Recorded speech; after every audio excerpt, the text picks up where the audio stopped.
Today's video is sponsored by Heart of the Tribe Gallery, where art meets community. More about that later. Well, ladies and gentlemen, welcome back to the channel. As you are well aware, I'm sure by now, Bill Knight sadly passed away recently. And we're at the mural in which he had great involvement, and I'm with Dan, who also had great involvement in that wall. Later on we're going to have a chat with John, who was the other contributor to this, shall we say, initially. What's it like coming back after 10 years and painting more on the wall? What's it like coming back? It's kind of been nice to chat to people as they've been walking by, some local and some like seeing it for the first time. I was saying to you a minute ago, Gabe, like there's certain colours in here that I remember us adding, like the red spring, we added a real opaque red and orange, and I haven't bought them, so I'm gonna have to bring them back like tomorrow to tidy that up. But just remembering all the little things that we did, like yeah, chatting to a couple of locals, they said that they always see something new in it, and saying like Johnny's crystals, right, and how they frame it. But obviously, the crystals and the new age thing in town is obviously real big. So they sit there real subtle and frame it really well, but at the same time, like everything in here was something that Bill, in a way, if not directly asked for. He was like, Glastonbury, like make it as Glastonbury as you can. And it's kind of been nice, yeah, just to kind of revisit it and tidy it up. You see their names up on the wall there. 5 of you, I think, in total, wasn't it? It was. What was it like working 5 different guys, all with your own ideas on one common project? I think, that was the idea was drawn on the back of an A6 flyer with quite a tongue-in-cheek, because Bill had said, like, yeah, make it a really, extreme Glastonbury postcard, and so we did, and we thought it would get shot down, and it didn't. Bill really liked it, so in the end we ended up running with this quite exaggerated, over the top piece. But at the same time, the 5 of us winged it, like, and we've always kind of said that, like we didn't have a lot of notice because Bill wanted it done before night at the Abbey. We had the scaffolding for a week. It rained for 3 or 4 days, so we ended up with it for another week. And then we were just up on ladders the rest of the time. So yeah, I think the 5 of us all know that we pulled quite a psychedelic rabbit out of the hat on this one, but yeah, like it all made us tighter mates, and really set the bar for like, okay, we can paint. And it actually changed during the painting process, didn't it? Yeah, numerous times. Different alleyways and rabbit holes were gone down. Yeah, there's this. There was a lady of the lake that Loveham was painting that got mixed reviews, and it really got in. I think it got inside Ben's head a little bit. Like so many. That was the first time I realised quite how many people have an opinion in this town. Yes. before something's even 20% done. Yeah. And Facebook hadn't really got its claws in by then. No, and yet just people walking by. Obviously a lot was positive, but we definitely had mixed reviews. And I think by the end of the week, I was like, just wait till we finished. But yeah, the lady of the lake, Ben got rid of. Tommy replaced it with just the sword, which might have been part of the original sketch as well. But then Ben went up there and painted a giant moon instead, and obviously the full moon's an essential part of the town. It is, of course. So like what one idea got shot down, like another came to fruition. Like it was kind of like, I felt like when we finished it, there was that sense of like the magic of ab-libbed, like freestyled. Like this was freestyled more than it should have been. And a year later, when poor Bill's like going to court to try and keep it, and it's all over the BBC, we're like, man, if we knew this would happen, we would have asked for more time, we would have asked for better scaffolding, we would have asked for an actual budget, and we would have put more in. Like, I don't want to say that we didn't, but yeah, like the time we spent painting over each other's mistakes, like we could have just pulled pulled out something a bit tighter. Yeah. But at the same time, as I said, there's a kind of magic in the freedom. There is. And that's kind of represented Glastonbury. And it's lasted well. I mean, the other person who was obviously very involved in this was the wonderful John Mason.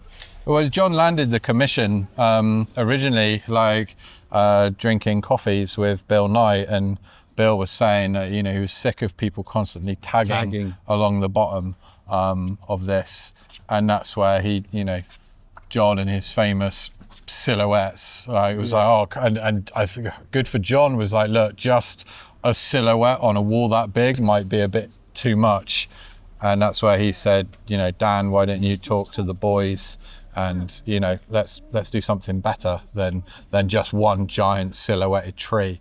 So good on him, because he could have just kept the commission and fucking painted a giant tree on his own. Let's go over it. I'm going to talk to John now and get his side of how this came about. Cool. So, in order to get the story behind this wonderful mural, I'm being joined by Knight Errant of Glastonbury, John Mason himself. How you doing, buddy? I'm doing good. You? Good to see you, fella. Excellent. Now, you and Dan, between you with Bill Knight, Tommy and Johnny and Ben. Yeah. There was 5 of us all together. So if you look right at the very top, you'll see you've got Lovem, BMK, JM, Sicko and Sim. Yeah. That was the 5 of us that originally painted this.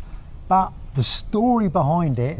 That's what we want. Yes. Now, this was actually in July this year. That marks the 10th anniversary. So this mural has actually lasted 10 years. And it needs a little bit of touching up now. It's lasted very well, though. It's lasted very well. But the story behind it was originally, it was a plain green wall. And it kept getting tagged with obscenities. And Bill Knight was fed up with having to paint over it all the time. Yeah. So he approached me and he said, would you be able to put something on there, it's a mural? And I said, well, I could, but I would rather get some friends of mine involved and make it a collaborative effort. And I got to speak to Dan, and we sat in one of the cafes and we sketched out roughly this on the back of a flyer. And then we went to Bill and said, this is kind of what we want to do. And he said, okay, go for it. How much do you need? So he said about £500 in paint and a scaffolding tower. So he paid for the scaffolding tower and he let us get on with it. And every day he'd come out and he'd watch what we were doing. And to be fair, there was a few false starts. You know, there was bits that we did which we weren't happy with, that we painted over. He never said anything. But eventually this was it, and he wanted the scroll. That was one of his things. That was very important to him. So we had the scroll included, and it includes all the aspects of Glastonbury, because he loved Glastonbury. He was a Glastonbury man through and through. You cut, a bit like rock. You cut him in half and he said Glastonbury. Yeah. So we had the name Glastonbury engraft, and we had, you know, we've got the Tree of Knowledge, we've got Excalibur, the Lady of the Lake, we've got the Abbey ruins, we've got the Tor, we've got the Red Spring, the White Spring. You know, all the sort of main aspects of Glastonbury were in there, and we even decided to put a reverse rainbow in.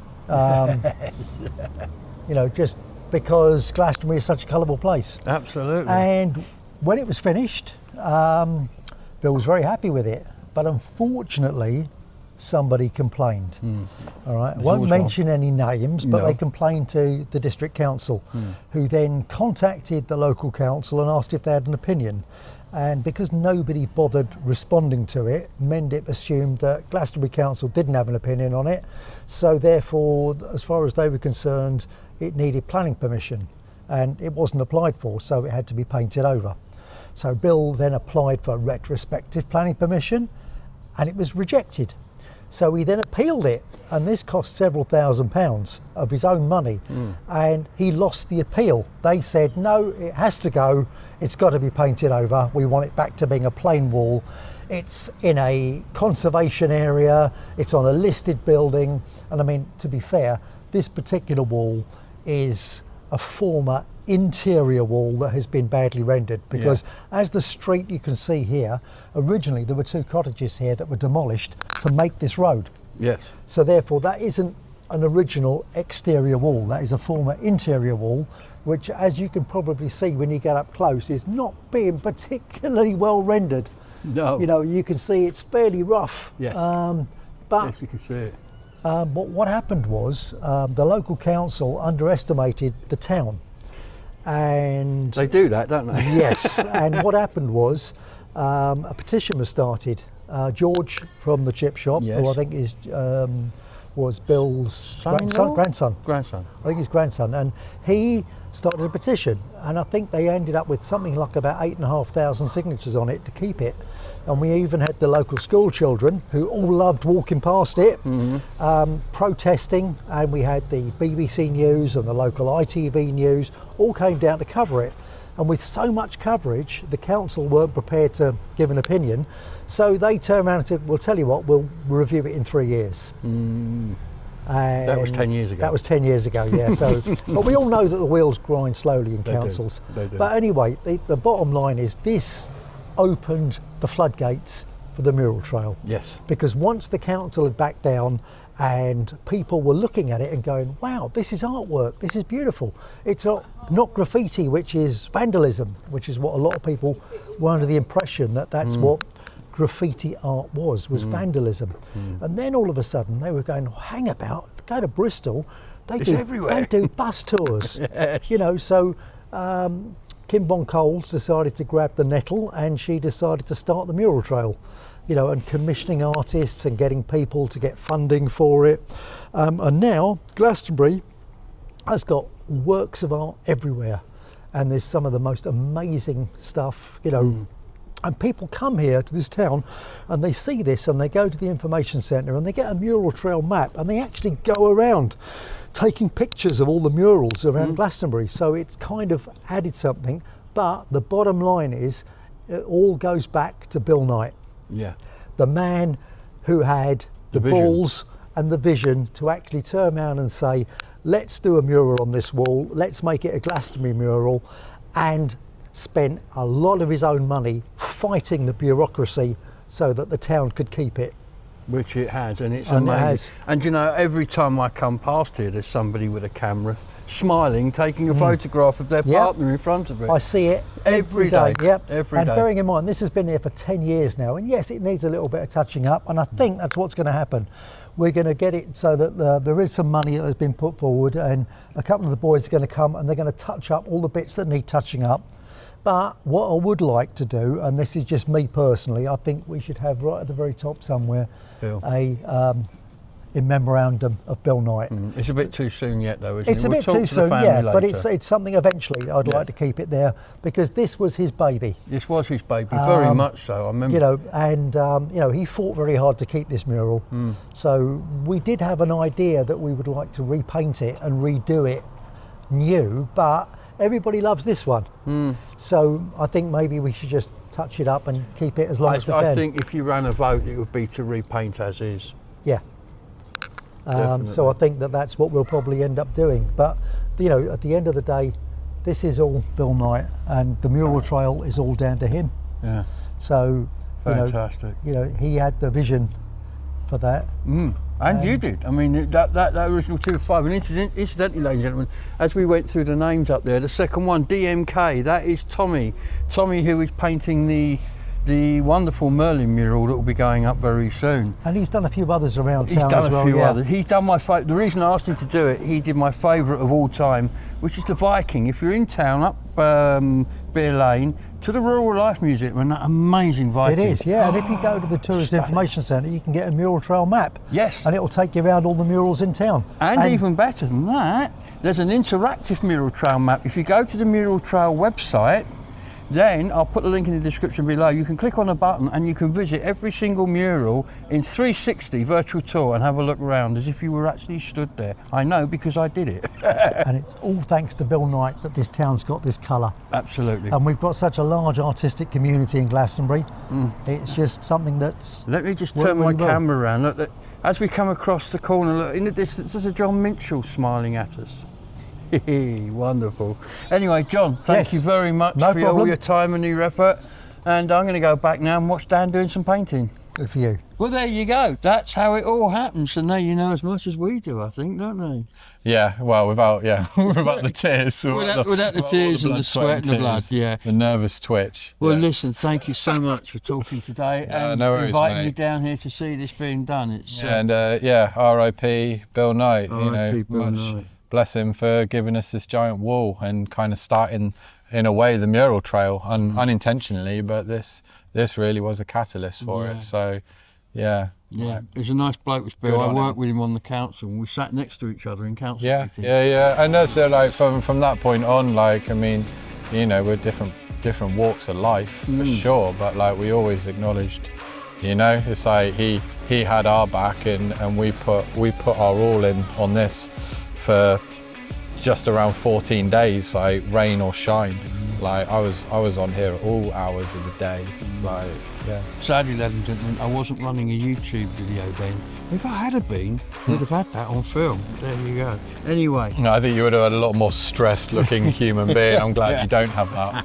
I was twitching by the end of it. Yeah. Anyway, yeah, Well, nice one to thank see you, mate, as Good always. to see you, bro. Yeah, and bro, we'll cool. call it a day there. So thanks for coming along and watching. And don't forget, if you're in town, pop down. Next couple of days, this will be finished. The work will be done on it. So for now, from me, from Dan, who's now going to get back to work. Tidying up, yeah. We'll see you next time. Bye-bye. The Heart of the Tribe Gallery is a community art gallery situated near the top of Glastonbury High Street. They host amazing exhibitions supporting local artists, and they have a beautiful secret garden out the back. So be sure to check them out and support local art.